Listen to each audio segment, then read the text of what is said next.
China's aircraft carriers have a big problem: fatally flawed fighter planes. China is developing a new carrier-based fighter aircraft to succeed the Shenyang J-15 Flying Shark. The J-15, which is an unlicensed Chinese development based on a T-10K3 prototype of the Russian Su-33 Flanker D, has proven to be a disappointment in service with the People's Liberation Army Navy plan.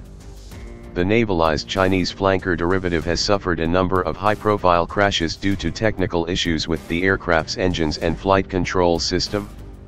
The J-15's problems are apparently serious enough that Beijing is embarking on the development of a new carrier-based aircraft that would take the J-15's place in China's nascent carrier air wings.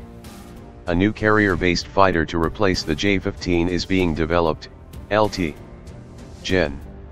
Zhang Honghe, deputy head of the PLA Air Force, told the South China Morning Post.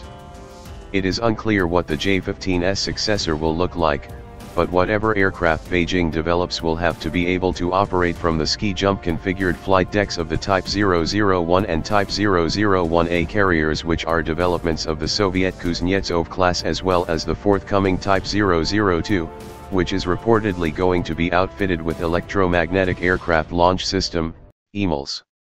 Chinese naval analysts have suggested that Beijing might develop a naval variant of the FC-31 Gerfalcon, which is a privately funded development of the state-owned Shenyang Aircraft Corporation. However, there is no official confirmation from Beijing on what a J-15 replacement might look like. The impetus for doing away with the J-15 stems from a series of 4 serious accidents suffered by the type. According to the SCMP, there have been at least 4 J-15 crashes that has resulted in at least 1 fatality and 1 case of serious injury due to what has been described as a series of unpardonable mechanical failures. The technical problems seem to be traceable to the J-15's indigenously developed engines and flight control system. The J-15 is a problematic aircraft. Its unstable flight control system was the key factor behind the 2 fatal accidents 2 years ago, a source told the SCMP. Indeed, during 2 of the incidents which resulted in J-15 crashes, the SCMP said the flight control system was breaking down on approach to the runway during field carrier landing practices, FCLP. That might suggest the J-15's flight control laws are vulnerable to pilot-induced oscillations or any number of other problems. Additionally, it is not clear how reliable the J-15's indigenous Shenyang Liming WS-10H engines are and if they played a factor in these crashes. Older versions of the J-15 were powered by the Russian Salyut AL-31F engines, which are more or less reliable. The Chinese apparently were well aware of problems with the J-15 but pressed ahead with deploying the jet operationally regardless of the risk, which highlights a culture that is markedly different from the US Navy.